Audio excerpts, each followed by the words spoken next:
ইজ্জত বিক্রি করে কি পেটে ভাত ঢোকাতে হয়? নিজের সম্মান সবচেয়ে বড় জিনিস না পেটের ভাত বড় জিনিস? আজকে না খেয়ে থাকলে কালকে আল্লাহ আমাকে খাওয়াবে ইনশাআল্লাহ। আজকে আপনি আপনার ইজ্জত দিয়ে দিলে কাল আপনার ইজ্জত ফিরে আসবে। মানুষ এখন ভিতরের চোখ যেহেতু নাই, জেনারেশনের ভিতরের চোখটা নাই, এই কারণে বুঝতে পারে না আসলে হক কোনটা বাতিল করি। ইজ্জত বিক্রি করে আমাকে ভাত খেতে হবে? এটা বিক্রি করার জন্য কি আমাকে ফোর্স করেছে রাষ্ট্র, সমাজ, বিশ্ব? আমি তো সিদ্ধান্ত নিজেই নিয়েছি। এর বাইরে দেখবেন কোনো কোনো ক্ষেত্রে এই যে পড়াশোনার সমস্যার কথাটা বললাম, এটা কিন্তু অনেক সময় মাদ্রাসাতেও হচ্ছে। কোনো কোনো ক্ষেত্রে এই রিপোর্টও আমাদের কানে আসে যে মাদ্রাসাতেও এরকম ছাত্রী ধর্ষণের শিকার হয়েছে এবং কোনো কোনো ক্ষেত্রে এরকম ঘটনা ঘটেছে। এবং যখন যদিও ঘটনাগুলো কম, ওদের তুলনায় ঘটনা নিতান্তই কম, তারপরে মিডিয়া যখন হাইলাইট করবে তখন এটাকে বেশি হাইলাইট করবে। তবে এখানে 1% হওয়ার সুযোগ ছিল না। এখানে যেটা হচ্ছে সেটা নিঃসন্দেহে এই মানুষগুলোর তাকওয়ার কমতির কারণে হচ্ছে এবং ভুল সিস্টেমের কারণে হচ্ছে। মেয়েদের মাদ্রাসায় পুরুষের অনুপ্রবেশ দেওয়া যাবে না। প্রত্যেকটা টিচার, স্টাফ, এভরিবডি সেখানে মহিলা হতে হবে। আর ছেলেদের মাদ্রাসায় ওখানে আপনি মেয়ের অ্যাক্সেস দিতে পারবেন। প্রত্যেকটা টিচার, স্টুডেন্ট সেখানে ছেলে হতে হবে। এই সিস্টেমে যখন স্কুল, কলেজ, মাদ্রাসা চলবে তখন জেনামুক্ত পরিবেশে আমাদের সন্তানরা পড়াশোনা করতে পারবে ইনশাআল্লাহ। পড়াশোনা করতেই যদি জেনা করতে হয়, ওই জ্ঞান দিয়ে সে কীভাবে জাতিকে এগিয়ে নিবে বলেন? এরপরেও গিয়ে কর্মক্ষেত্রে জেনা করছে। আপনি যেখানে যাবেন সেখানে রেভলিউশন। ব্যাংকে যান, মেয়ে বসে আছেন। বাজারে যান, মেয়ে বসে আছে। দোকানদারি থেকে মেয়ে বসে আছে। রাস্তাঘাটে হাঁটবেন, মেয়ে ঘুরে বেড়াচ্ছে সবখানে। আল্লাহ এবং তার রাসূল কখনো বলেননি যে মেয়েরা তাদের অধিকার পাবে না এবং তারা তাদের কর্মক্ষেত্রে স্বতন্ত্র স্বাধীন থাকবে না, এটা কখনো বলা হয়নি। আল্লাহ এবং তার রাসূল এতটুকু বলেছেন তারা তাদের ক্ষেত্রে স্বতন্ত্র স্বাধীন, ফ্রি মিক্সিং চলবে। ফ্রি মিক্সিং মানে কি? নারী পুরুষের অবাধ মেলামেশা চলবে।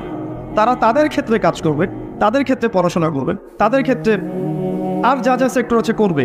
সেখানে ছেলের অনুপ্রবেশ থাকবে না এবং সেটা হবে নিরাপত্তার সাথে, পর্দার সাথে। এটা কি আল্লাহর অপরাধ? তার রাসূলের অপরাধ? সমাজ কাঠামো কি আল্লাহ রাসূলের চেয়ে আমি বেশি বুঝি? যখন এই কাঠামোটা ভেঙে গেল তখন ফ্রি মিক্সিংয়ের মধ্য দিয়ে দিন দিন জেনা বাড়লো, ধর্ষণ বাড়লো, আপনার এই যে পরকীয়া বাড়লো। পরকীয়া তো বাড়বেই। এগুলোর পরে আবার যখন বাসায় ফিরে যাবে, বাসায় দেখবেন বিভিন্ন টিভি চ্যানেল চলছে যেগুলোর ঘটনাগুলোর সাথে, সিরিয়ালের ঘটনাগুলোর সাথে বাস্তবতার আদৌ কোনো সম্পর্ক নেই। বাস্তবতা আলাদা জিনিস, ওই ঘটনা আলাদা জিনিস। ওখানে গিয়ে দেখবেন দুনিয়ার পশ্চিমা সভ্যতার এবং ভারতীয় সভ্যতার যত রকমের মিউজিক আছে, আপনার মুভিজ আছে, সিরিয়াল আছে, এগুলো দেখতে ব্যস্ত হয়ে গেল, রিমোট নিয়ে বসে আছে। ওখানে এমন যে বাঘের কাছ থেকে আপনি খাবার কেড়ে নিতে পারবেন, বাসার মা বোনদের কাছ থেকে রিমোট কেড়ে নিতে পারবেন।